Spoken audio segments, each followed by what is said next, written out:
सदर्शन express निष्पक्ष बेखौफ बुलंद आवाज। अपराधी गले में तख्ती लगाकर घूमे, अपराध न करने की कसम खाएं शेखावत। विधानसभा क्षेत्र का हर नागरिक देवी सिंह है, आप खुद स्वयं चुनाव लड़ रहे हो शेखावत। विधानसभा क्षेत्र संख्या 63 से भाजपा प्रत्याशी देवी सिंह शेखावत ने कहा कि यदि आप चाहते हैं कि अपराधी गले में तख्ती लगाकर कहें कि हम अपराध नहीं करेंगे तो आप भाजपा का साथ दो। उन्होंने कहा कि विधानसभा क्षेत्र का प्रत्येक नागरिक देवी सिंह है, आप खुद स्वयं चुनाव लड़ रहे हो। नामांकन पत्र दाखिल करने के बाद राज्यसभा सांसद घनश्याम तिवाड़ी ने भाजपा चुनाव कार्यालय का उद्घाटन भी किया। हजारों की संख्या में उमड़े जन सैलाब के कारण नारायणपुर मार्ग का यातायात करीब 2 घंटे बाधित रहा।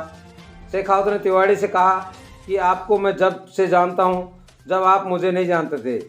आप और शेखावत स्वर्गीय बाबू शाह ने भाजपा की नींव को मजबूती प्रदान की है। उन हजारों की संख्या में उमड़े जन सैलाब से निवेदन किया कि आपके बीच वोटों के ठेकेदार भी पहुंचेंगे, आप उनके बहकावे में नहीं आवें।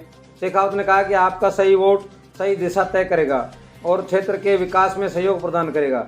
देश मोदी के नेतृत्व में निरंतर प्रगति कर रहा है। भारत विश्व गुरु बनने की ओर अग्रसर है। मोदी जी को ताकत दें और देश को संबल प्रदान करें। नामांकन रैली में कांग्रेस से आए सेवानिवृत्त कर्मचारी मन्नालाल पटवारी, वरिष्ठ अधिवक्ता धनसीराम रावत, पूर्व सरपंच सावंतराम गुजर व भरगढ़ ने भाजपा की सदस्यता ग्रहण की और विश्वास दिलाया कि अधिक से अधिक लोगों को भाजपा के निशान पर मतदान करने के लिए प्रेरित करेंगे। वहीं सांसद घनश्याम तिवाड़ी ने वोट कटर के रूप में चुनाव लड़ने वालों के लिए कहा कि उनका ध्यान रखना, जो आगे फर्जी पीछे फर्जी, फिर भी उनके पक्ष में मतदान करो तो तुम्हारी मर्जी। भाजपाइयों ने उनका भव्य सम्मान किया। तिवाड़ी ने कहा कि उन्होंने 7 जगह नामांकन दाखिल करवाया पर इतनी भीड़ कहीं नहीं मिली। मुझे लग रहा है आपने शेखावत के पक्ष में मतदान करने का निर्णय ले लिया है और शेखावत चुनाव जीत चुके हैं। ये शेखावत की जीत नहीं, आप सबकी जीत होगी। नरेंद्र मोदी और भाजपा की जीत होगी। लेकिन हम आपको जानते थे। आप विपक्ष की भूमिका में रहे, अच्छे वक्ता रहे, अभी राज्यसभा में सांसद हैं और बहुत ही योग्य पार्टी में इतना काम करते हैं, इतना ध्यान रखते हैं कि जितनी तारीफ की जाए कम है। यहाँ मेरे साथ और विराजे जिलाध्यक्ष उमेश जी भाया, हमारे भारतीय जनता पार्टी के पदाधिकारी, कार्यकर्ता और सभी देवतुल्य मेरे बुजुर्गों, युवा साथियों, आज मैं हृदय से आपका बहुत आभारी हूं, क्योंकि जब व्यक्ति दिल से बहुत प्रसन्न होता है, कोई वो किसी व्यक्ति के लिए आता है और 5-5, 6-6 घंटे एक ही ऊर्जा से, उसी उत्साह से वहां बना रहता है, तो ऐसे मेरे सभी बानसूर विधानसभा क्षेत्र के मेरे सभी साथियों, बुजुर्गों, आपका मैं हृदय से आभारी हूं और ऋणी भी हूं। अलवर में यूआईपी चेयरमैन रहते हुए इस बानसूर विधानसभा क्षेत्र का केवल बात करके नहीं, काम करके लोगों को दिखाया और बताया कि किस तरह से जनता की सेवा की जाती है, किस तरह से लोगों का सम्मान किया जाता है और एक अच्छे नेता को एक अच्छा व्यक्ति होना ही चाहिए। ऐसा करके हमने दिखाया, हर गरीब अमीर का सम्मान किया। आप सबके बीच में मैं पिछले 10 सालों से लगातार बना हुआ हूं। आप सबका इसमें मुझे परिपूर्ण करता रहता है।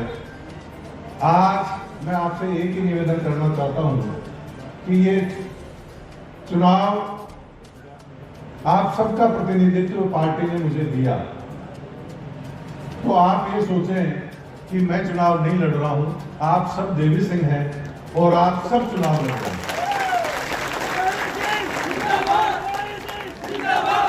और आप सभी से ये आग्रह करना चाहता हूं कि कोई भी ऐसा व्यक्ति एक पॉकेट में किसी जात के, दूसरी पॉकेट में दूसरी जात के ऐसे वोट लेकर घूमते हैं और अफवाहों के बवंडर करते हैं, ऐसे लोगों से सावधान रहें, अपने मत का सही प्रयोग करें और आपका मत कहीं खराब नहीं हो। इसके लिए आप सावधान रहें। देश बदल रहा है। मोदी जी के नेतृत्व में भारत विश्व गुरु बनने की ओर अग्रसर है।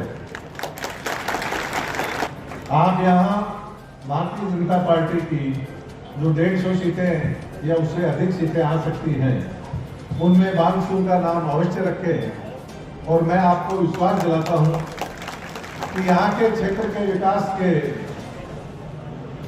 कोई कमी छोड़ेंगे नहीं। और यहाँ की जनता अपराध से बहुत त्रस्त हो गई, तो मैं ये आपको विश्वास दिलाता हूँ कि हमारा यहाँ का शासन इस प्रकार का रखेंगे कि अपराधी गले में तख्ती लगाएं और ये तौबा करें कि वो अपराध नहीं करेंगे। कि आप सबका आशीर्वाद हमें चाहिए और आप सब छोटे से गुलाबे पर आए, उसके लिए मैं आपका आभार व्यक्त करता हूँ। और आप सभी से मैं ये आग्रह भी करता हूँ, मेरे साथ नौजवान बच्चे भी हैं, बुजुर्ग भी हैं, जिस तरह से शांतिपूर्ण व्यवस्था से आए सब, उसी तरह से आप शांति से अपने घर पर पधारें। और मैं आपका इस कार्यक्रम को ऐसा लगता है जैसे कोई सपना देख रहा हूँ, ऐसे उत्साहवर्धक कार्य स्नेह से परिपूर्ण मुझे ये सौभाग्य मिलता रहे। मैं आप सबका हृदय से आभारी हूँ।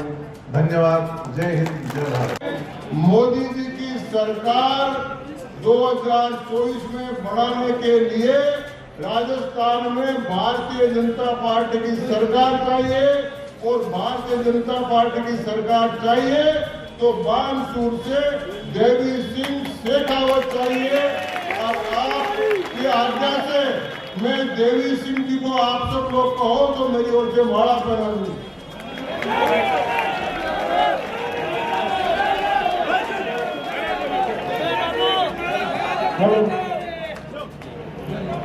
मैं करा दूंगा।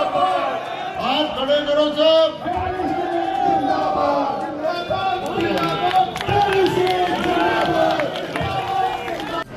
एक सामाजिक समरसता कायम कर दी मोदी। ये ब्राह्मण, वैश्य, राजपूत, कायस्थ, इन जातियों को जिनको आरक्षण नहीं मिला हुआ था, ये लोग आरक्षण मांगकर लड़ाई करते थे।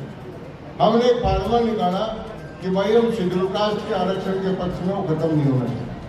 हम शेड्यूल ट्राइब के आरक्षण के पक्ष में हैं, हम ओबीसी के आरक्षण के पक्ष में हैं, हम विशेष ओबीसी के आरक्षण के पक्ष में हैं। सबका आरक्षण कायम रहे, पर इन गरीब ब्राह्मण बनिए राजपूतों के बेटे को भी मिल जाए तो क्या दिक्कत है। तो मोदी जी ने संविधान संशोधन कर देश में इस लड़ाई को समाप्त कर दिया। किसी का अधिकार छीना नहीं और इन जातियों को भी अधिकार दे दिया। तो मैं कहना चाहूंगा कि आज उन नौजवान दोस्तों से जिनको यहाँ पर 15 पेपर लीक होना पड़ा, भारत सरकार ने उनको आरक्षण देकर नौकरियों पर बढ़ा दिया, तो उनका प्रतिफल तो के वोट के रूप में तो मांगते हैं। ये काम करने के लिए वोट के रूप में कई लोग बीच में ही मार जाए। बात जी देखो, कई लोग माचा कि खाओ नहीं तो डुड़ा दूं, तो वो लोग आ जाते हैं और वो अपने आगे पीछे कुछ भी लगा लेते हैं। आगे भी फर्जी, पीछे भी फर्जी, लोग कहते फिर भी वोट दो तो मेरी मर्जी। तो ऐसे